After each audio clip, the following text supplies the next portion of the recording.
जितनी भारी मुसीबतों की जंजीरें आपके कदमों में बंधी रहेगी, इनके उतरने पर आपकी उड़ान उतनी ही ऊंची होगी। नमस्कार दोस्तों, मैं लालचंद और आज संघर्ष आईएएस पर आप सबका स्वागत है। आज हम यूपीएससी के सिलेबस में करंट का क्या इम्पोर्टेंस है और उसका क्या रोल है, उस पर आज हम चर्चा करेंगे। करंट यूपीएससी के आने वाले समय में कई पेपरों में इसका इम्पोर्टेंस बढ़ा हुआ है और आने वाले समय में इसका इम्पोर्टेंस और बढ़ने वाला है। तो आज हम उसी की चर्चा करेंगे। इसके पहले वीडियो में आप लोग राहुल सर द्वारा देखे होंगे, यूपीएससी के सिलेबस समझने का प्रयास किया होगा आप लोग। आज हम उसी का एक पार्ट जो कि करंट से संबंधित है, उसी मुद्दे पे हम आज बात करना चाहेंगे। तो सबसे पहले हम देखते हैं यूपीएससी का करंट का सिलेबस क्या है। इसमें 3 पार्ट में डिवाइड है। सबसे पहला पार्ट जो है आपका प्री है, इसके बाद मेंस है, इसके बाद आपका इंटरव्यू। तो प्री में हम देखेंगे कि ये पहला सेक्शन जो है नेशन और इंटरनेशनल संबंधित जो इशू होते हैं उस पे जो है करंट का लगभग यहाँ से मैक्सिमम क्वेश्चन आते हैं। आप देख सकते हैं पुराने पेपर उठा के, वहाँ पे जितने भी आईआर से संबंधित जो हैं, जितने भी उसका फंडामेंटल से साथ जोड़ते हुए जो है करंट इशू का इस यहाँ पर मैक्सिमम क्वेश्चन आते हैं। हिस्ट्री से डायरेक्ट क्वेश्चन तो नहीं आते हैं, यहाँ पर फंडामेंटल से ज़्यादा क्वेश्चन आते हैं। लेकिन कभी कभी जैसे कोई त्यौहार हो गया, कोई उत्सव हो गया, या कोई हिस्टोरिकल प्लेस कहीं किसी कारण से कोई मुद्दे में आया हो, तो वहाँ से ये क्वेश्चन लगभग आ जाते हैं, जनरली एंशियंट हिस्ट्री से। जियोग्राफी का सेक्शन जो है आप देख सकते हैं कि जियोग्राफी का सेक्शन जो है यहाँ पर मैक्सिमम क्वेश्चन जो है करंट के भी रहते हैं और इसका फंडामेंटल से भी रहता है। करंट में आप देख सकते हैं मैपिंग सेक्शन से जो है, जैसे कहीं कोई पार्क हुआ, सरकार ने कोई डिसीजन लिया पार्क बनाने का, या कोई डैम बन रहा है, या कोई पर्वत पे कोई मतलब घटना घटी, जैसे अभी लद्दाख में जो चाइना द्वारा जो किया जा रहा है, तो वहाँ पर लद्दाख का जो है क्या रोल है भारत के लिए, तो वहाँ से जियोग्राफिकल मैपिंग करंट से संबंधित आपका क्वेश्चन बन सकता है। इसी तरह आप देख सकते हैं पॉलिटी सेक्शन में। पॉलिटी सेक्शन में जो है यहाँ पर आप जितने भी कॉन्स्टिट्यूशन के जितने भी फंडामेंटल राइट हैं, पार्लियामेंट हुआ, मंत्रिपरिषद हुआ, जितने भी गवर्नमेंट की स्कीम होती हैं, जितनी भी योजनाएं होती हैं, वो ज़्यादातर क्वेश्चन जो हैं आपके करंट से भी रहते हैं, फंडामेंटल से भी रहते हैं। जो फंडामेंटल के भी क्वेश्चन रहते हैं वो कहीं न कहीं जो है उसका संबंध करंट इशू से ही रहता है। और इसी तरह आप इकोनॉमिक्स भी देख सकते हैं। इकोनॉमिक्स में जो प्री के क्वेश्चन पूछे जाते हैं उसमें आप देख सकते हैं फॉरेन सेक्टर, आप बैंकिंग सेक्टर देख सकते हैं, रेवेन्यू से संबंधित क्वेश्चन आते हैं, और क्या नाम से इसी तरह एफडीआई से संबंधित क्वेश्चन हो गया, गवर्नमेंट की कोई स्कीम हुआ, कोई योजना हुआ, नीति आयोग की कोई पॉलिसी हुआ, तो ये यहाँ पर इकोनॉमिक्स के मैक्सिमम क्वेश्चन आप कर सकते हैं कि लगभग 2-3 सालों से प्री में जो क्वेश्चन बन रहे इकोनॉमिक्स से 70 से 80% क्वेश्चन यहाँ से आपका करंट से आ जाता है। इसी तरह आप देख सकते हैं साइंस। साइंस में आप देख सकते हैं जो क्वेश्चन बनते हैं ज़्यादातर जो है फंडामेंटल से जोड़ते हुए टेक्नोलॉजी से ज़्यादा क्वेश्चन आते हैं। टेक्नोलॉजी में भी जो है केमिस्ट्री से लगभग क्वेश्चन आते हैं, उसमें आप ऊर्जा क्षेत्र से जोड़ सकते हैं, विद्युत उत्पादन से संबंधित जो हैं वहाँ से क्वेश्चन आ जाते हैं। और ज़्यादातर क्वेश्चन यहाँ पर बायोलॉजी के बायोटेक से आते हैं क्वेश्चन। तो साइंस का जो है, और इसी के साथ आप स्पेस टेक्नोलॉजी, डिफेंस टेक्नोलॉजी, ये सारे क्वेश्चन जो है मैक्सिमम क्वेश्चन जो है आपके करंट से संबंधित रखते हैं। और ये तो हुआ सब प्री का क्वेश्चन, या प्री का मतलब एक मोटा मोटा इसका डिस्क्रिप्शन। अब इसी का आप डिटेल जब पढ़ेंगे मेंस में, तो मेंस में करंट का कहाँ कहाँ पर क्या क्या इम्पोर्टेंट है इसको हम देखेंगे। सबसे पहले देखेंगे कि फर्स्ट पेपर जीएस का फर्स्ट पेपर आर्ट एवं कल्चर, यहाँ पर जो मेंस के क्वेश्चन आते हैं यहाँ पर तो ज़्यादातर फंडामेंटल ही रहते हैं, लेकिन करंट इशू से भी क्वेश्चन कभी कभी बन जाते हैं। जैसे सरकार ने कोई डिसीजन लिया कि हेरिटेज की सुरक्षा के लिए आप क्या उपाय अपनाएंगे, तो इस टाइप से भी क्वेश्चन आ जाते हैं, तो वो करंट इशू से ही संबंध रहते हैं। इसी तरह हिस्ट्री जो है आपका एंशियंट, मॉडर्न और मिडुअल, ये 3 सेक्शन यहाँ से तो ज़्यादातर क्वेश्चन आपका फंडामेंटल से ही आते हैं, लेकिन आफ्टर इंडिपेंडेंस यहाँ से क्वेश्चन जो जनरली बनते हैं वो उसका संबंध करंट से भी रहता है। आप हिस्ट्री में आप देखेंगे पिछले साल क्वेश्चन, पिछले 2 साल पहले क्वेश्चन आया था एक, जय जवान जय किसान से संबंधित। तो वो क्वेश्चन जो है आप जब तक करंट को नहीं जानेंगे कि किसानों की आज की समस्या क्या है और आज हमारी आर्मी की क्या रिक्वायरमेंट है, जब तक आप उसको नहीं जानेंगे तो आप उस क्वेश्चन का जवाब नहीं दे पाएंगे। तो यहाँ मतलब हिस्ट्री के जो है क्वेश्चन ज़्यादातर फंडामेंटल होते हैं, लेकिन फिर भी उसका करंट से उसका संबंध रहता है। इसी तरह आप ज्योग्राफी वाला सेक्शन का देख सकते हैं। ज्योग्राफी में ज़्यादातर क्वेश्चन जो है आपका करंट से भी रहते हैं, फंडामेंटल से भी रहते हैं। तो करंट जब तक आप उससे अपडेट नहीं होंगे तो आप फंडामेंटल वाला भी आंसर सही नहीं दे पाएंगे। जैसे आप देख सकते हैं करंट में अभी पिछले साल क्वेश्चन आया था कि जी सेट सरकार द्वारा लॉन्च किया गया, तो उसका जियोग्राफिकल एरिया में किसानों को और अलग अलग वर्ग के लोगों को कैसे उसका लाभ उठा सकते हैं, कैसे उसका जनता लाभ उठा सकती है, तो इस टाइप से क्वेश्चन पूछा था, तो वो पूरा पूरा करंट था। इसी तरह जी सैट या अदर सैटेलाइट जो लॉन्च किए जाते हैं अपने सागर को निगरानी करने के लिए, मौसम को जानने के लिए, तो वो सारी चीज़ें जो है आपका करंट से संबंधित रखते हैं। भू राजनीतिक संबंधित महत्व से संबंधित एक क्वेश्चन आया था पिछले साल, तो वो साउथ चाइना सी पे था क्वेश्चन, तो वो भी जो है पूरी तरह से करंट इशू था। अब उसको अगर जब तक नहीं जानेंगे तो साउथ चाइना सी के बारे में आप डिटेल उसका आंसर नहीं दे पाएंगे। इसी तरह ज्योग्राफी में और भी सेक्शन है जो करंट से अभी तक क्वेश्चन मैक्सिमम आए हैं। आप देख सकते हैं हिमालय क्षेत्र में जो भूस्खलन हुआ था 2013 में, एक क्वेश्चन आया था उत्तराखंड में जो हुआ था, वहाँ से क्वेश्चन आया था कि भूस्खलन को रोकने से कैसे रोका जा सकता है या वो क्यों आ रहा है। तो ये सारी चीज़ें जो है करंट से हैं। आपका हिंद महासागर क्षेत्र में जितने भी हरिकेन आते हैं या चक्रवात आते हैं, वो सारी चीज़ें जो है करंट से संबंधित रखता है। आप बाढ़ और सूखा, ये जितने भी मुद्दे होते हैं वो जनरली वैश्विक तापमान, ग्लोबल वार्मिंग का भी इशू है, तो ये सारे मुद्दे जो है करंट अफेयर से संबंधित रखते हैं। तो ये जब तक आप करंट इस पे जानेंगे नहीं तब तक आप इसका आंसर अच्छा नहीं दे पाएंगे।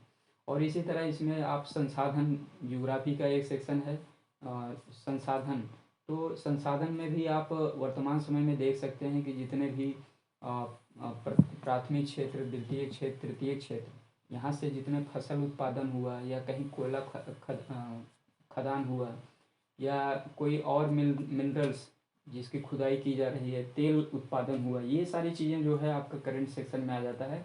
तो दोस्तों ज्योग्राफी का सेक्शन मैक्सिमम क्वेश्चन जो है वो करंट और फंडामेंटल दोनों को लेकर चलता है, तो दोनों को आप लोग तैयारी करिए। तो इसके बाद आता है सोसाइटी का। सोसाइटी का सेक्शन भी आप फंडामेंटली अगर आप एनसीईआरटी को थोड़ा सा भी पढ़े होंगे तो करंट और साथ में करंट पढ़ रहे हैं तो आप इसके मैक्सिमम क्वेश्चन कर लेते हैं। जैसे इसमें जनसंख्या से संबंधित भी क्वेश्चन आ जाता है। जनसंख्या, वर्तमान समय में जनसंख्या बढ़ने का क्या, उसको कैसे रोकथाम किया जाए, सरकार उसकी क्या क्या नीतियाँ अपना रही है, तो इस पे भी क्वेश्चन बन जाता है। और इस पे जो है नगरीकरण से संबंधित क्वेश्चन अभी पिछले साल आप पेपर देखेंगे तो आए हैं। नगरीकरण जैसे दिल्ली में जो समस्या प्रदूषण की है और दिल्ली का कैसा इंफ्रास्ट्रक्चर कैसे डेवलप हो रहा है, तो उस पे मुद्दे पे आ जाता है। स्मार्ट सिटी से संबंधित क्वेश्चन आए थे।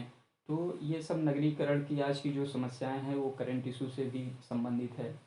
और इसमें जो है वैश्वीकरण वैश्वीकरण भी मुद्दा जो है आप देख सकते हैं। वर्तमान समय में वैश्वीकरण से पिछले साल क्वेश्चन आया था कि महिलाएं इससे कैसे प्रभावित हो रही हैं। तो ये सब करंट इशू से संबंधित है। और इसी तरह आप देख सकते हैं महिलाओं से संबंधित जो इशू हैं वो चाहे लिंग भेद की समस्या हो या उनके बेरोजगारी से संबंधित हो, उनकी सुरक्षा से संबंधित हो, ये पूरा पूरा जो है आपका करंट इशू से भी मतलब बन जाता है। और इसी तरह अब सेकंड पेपर में भी देख सकते हैं कि कॉन्स्टिट्यूशन संविधान का जो क्षेत्र है, यहाँ पर मैक्सिमम क्वेश्चन लगभग करंट इशू से, मेंस में तो यहाँ पर मैक्सिमम क्वेश्चन करंट से ही रहते हैं। आप देख सकते हैं कि फंडामेंटल राइट में कोई चेंजिंग आ रहा है। अभी देखिए, अभी हाल में जो है क्या नाम से इंटरनेट पे सुप्रीम कोर्ट का इंटरनेट पे उस पर मूल अधिकार के रूप में उसको मान्यता दिया, तो यहाँ से क्वेश्चन अभी पिछले साल आया है। और इसी तरह आरटीआई एक्ट में जो अभी संशोधन हुआ उस पे अभी 2020 के पेपर आप देखिए, उसमें डायरेक्ट क्वेश्चन पूछ लिए, तो वो भी करंट का इशू है। और इसी तरह यहाँ पर आप गवर्नमेंट की जितने भी स्कीम हुआ और जितने भी डिपार्टमेंट्स हैं, जितने भी एजेंसियां हैं, सब उसका क्या रोल आज के समय में परिवर्तन हो रहा है, उन सारे चीज़ों पे नज़र बनाते हुए जो है आप उसका अच्छे से आंसर दे सकते हैं। और इसी तरह आप गवर्नेंस सेक्शन जो है, ये वर्तमान समय की गवर्नमेंट की जो है सबसे बड़ी नीति है। गवर्नेंस हर जगह जो है सरकार गवर्नेंस की बात करती है। तो गवर्नेंस सेक्शन जो है आज के समय में बहुत ज़्यादा इम्पॉर्टेंट इशू है। आप चाहे लोक सेवा के संबंधित में देख सकते हैं जो परिवर्तन हो रहा है, यूपीएससी ने जो डिसीजन लिया, बदलाव कैसे आ रहे हैं, उसमें किस टाइप से क्वेश्चन पूछते हैं, आप देख सकते हैं, उसका एनालाइज कर सकते हैं। और गवर्नमेंट जितनी भी पॉलिसी बना रही है वो आप देख सकते हैं। जो डिप्रेस लोग हैं, एससी एसटी हैं, अल्पसंख्यक लोग हैं, इन सारे लोगों के बारे में क्या क्या पॉलिसी बना रही है, उनकी क्या आवश्यकताएं हैं, इसके बारे में जो है पूरी तरह से करंट इशू से ही संबंधित है। इसी तरह आप सोशल जस्टिस में भी देख सकते हैं। यहाँ पर आप अल्पसंख्यक वर्ग से क्या डिसीजन ले रही सरकार, अ, बालकों के संबंध में, महिलाओं के संबंध में और विकलांगों के संबंध में, इन सारे इशू पे सरकार का क्या डिसीजन है। स्वास्थ्य हो गया, हेल्थ हो गया, शिक्षा हो गया, ये सारी मुद्दे जो हैं ये पूरी तरह से आप देख सकते हैं करंट इशू से संबंधित हैं। यहाँ पर फंडामेंटल आप एनसीईआरटी अगर केवल पढ़े होंगे और साथ में जो है करंट से अपडेट रहेंगे तो सारे क्वेश्चन के जवाब आप आराम से दे सकते हैं। इसके बाद आप देख सकते हैं आईआर का सेक्शन आ जाता है।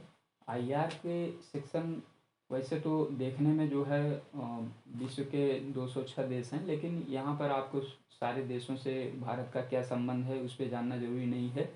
क्वेश्चन जो अभी आप दो तीन साल का पेपर एनालाइज करेंगे तो मैक्सिमम क्वेश्चन आप जो पूछा गया है वो भारत और अमेरिका के संबंध क्या हैं, भारत और चीन के साथ, भारत और रूस के साथ, या भारत का पड़ोसी देशों के साथ, या भारत का आसियान देशों के साथ क्या संबंध रहा है, वहाँ से जो है क्वेश्चन लगभग यहाँ पे मैक्सिमम आ जाते हैं और वो टोटली जो है करंट से संबंधित रहते हैं।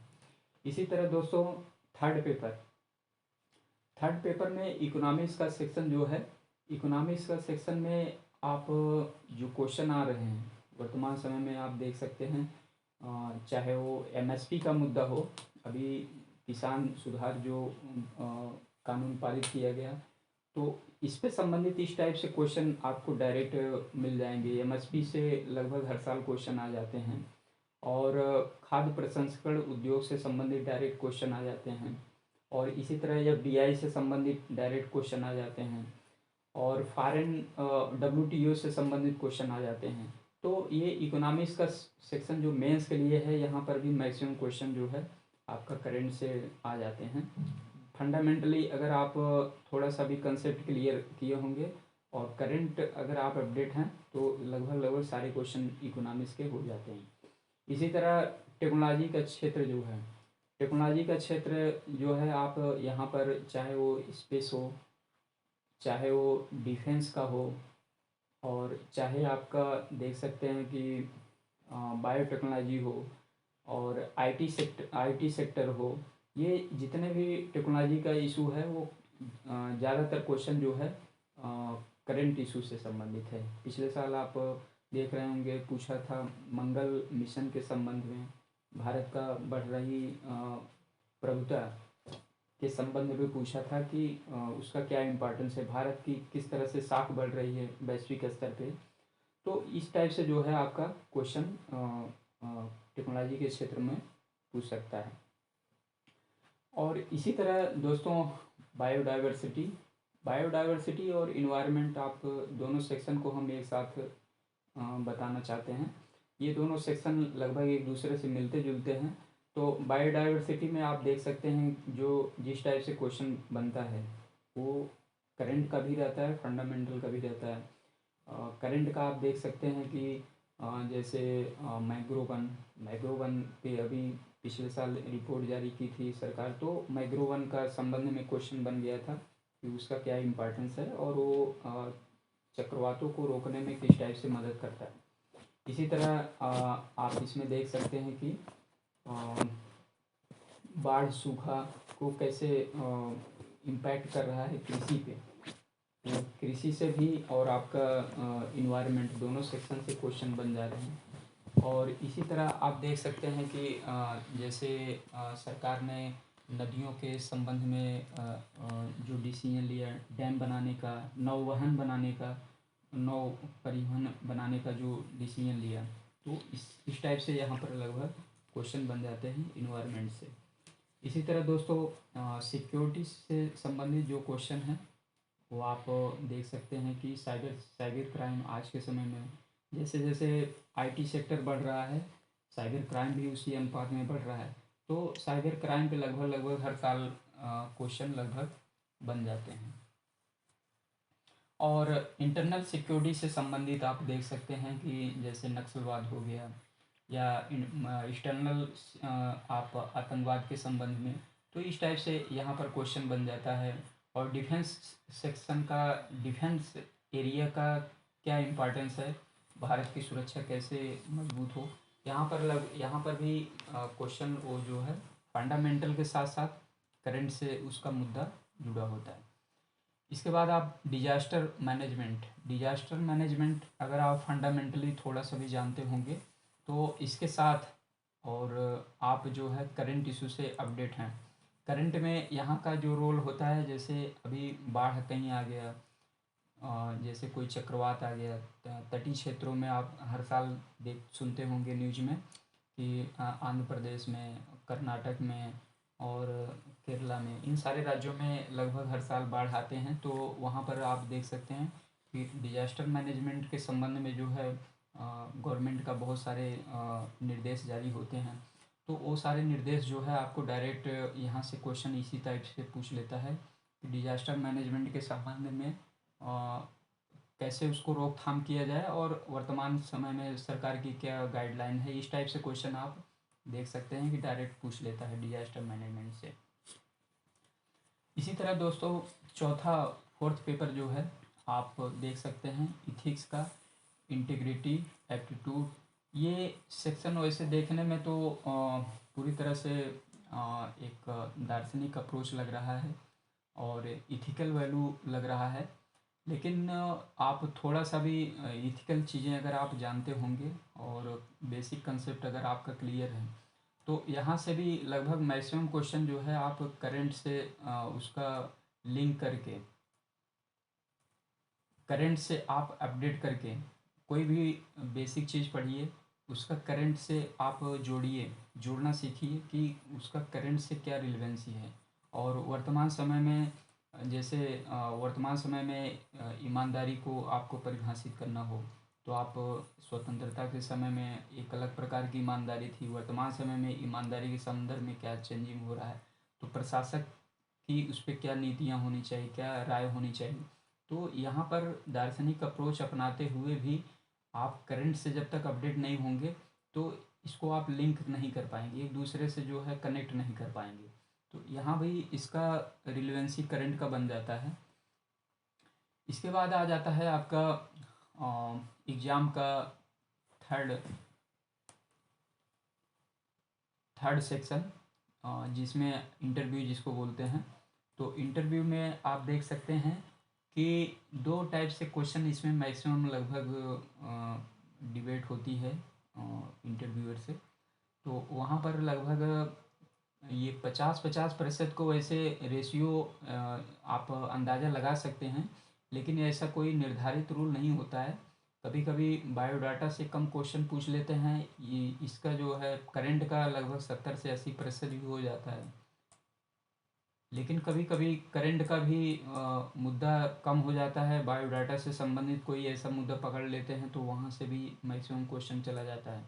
तो इसका कोई क्लियर कट डाटा नहीं है, लेकिन फिर भी आप टॉपरों से जो है आप उनका एनालाइज करेंगे, उनका व्यूज एनालाइज करेंगे तो लगभग वो बताते हैं कि मैक्सिमम क्वेश्चन जो है आपके करंट इशू से रहते हैं, और उसमें भी ज़्यादातर आईआर से भी रहते हैं, आईआर से रहते हैं या नेशनल स्तर पर जो घटनाएं घट रही हैं।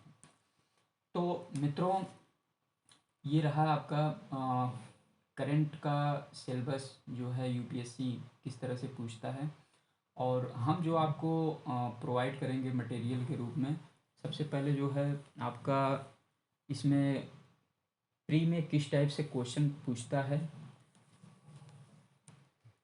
प्री में किस टाइप से क्वेश्चन पूछता है उस पर हमारा नज़र बनाए रखेंगे हम। लगभग न्यूज़पेपर से या सरकार के गवर्नमेंट की जो एजेंसियां हैं, सरकार के जितने डिपार्टमेंट्स हैं, उनकी नीतियां क्या क्या होती हैं, उनकी रिपोर्ट्स क्या होती हैं, उन सारे जगह से हम लोग एनालाइज करते हैं, और वहाँ से जो है क्वेश्चन किस टाइप से बन सकता है तो वहाँ से हम आपको क्वेश्चन बना के देंगे।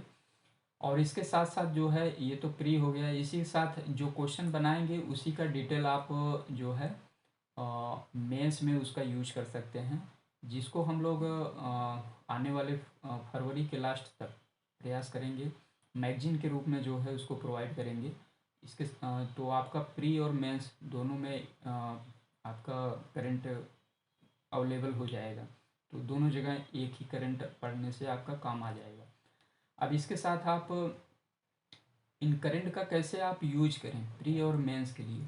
तो प्री में जो चीज़ें आप पढ़ें, जो करंट पढ़ें, तो उसको एक ही बार में आप डिटेल पढ़ लीजिए, और एक बार में डिटेल पढ़ने के साथ साथ जो है आप उसको मल्टी डायमेंशनल अप्रोच में जो है लिंक करना सीखिए। जैसे मान लिए आप कोई क्वेश्चन लिख रहे हैं तो इसका इकोनॉमिक्स इम्पैक्ट क्या पड़ेगा, और उसका जियोग्राफिकल इम्पैक्ट क्या पड़ेगा, उसका सोशल इम्पैक्ट क्या पड़ेगा, उसका एडमिनिस्ट्रेटिव इम्पैक्ट क्या पड़ेगा। तो ये दोस्तों ये सब इंटरलिंकिंग हो गया। तो इस तरह से जो भी न्यूज़ पढ़िए तो उसका इंटरलिंक करिए। कोई भी टेक्नोलॉजी हो गया, कोई टेक्नोलॉजिकल चीज़ें पढ़ रहे हैं तो उसका जो है अलग अलग एरिया में कैसे इम्पैक्ट पड़ेगा, तो ये मल्टी डायमेंशनल अप्रोच हो गया। तो इसी टाइप से आपको न्यूज़ पढ़ना है दोस्तों। तो आज की वीडियो में हम यहीं अपनी बात समाप्त करते हैं। दोस्तों, आप इस वीडियो को देखना ना भूलें और अपने मित्रों को भी दिखाएं, सब्सक्राइब करें और शेयर करें। धन्यवाद।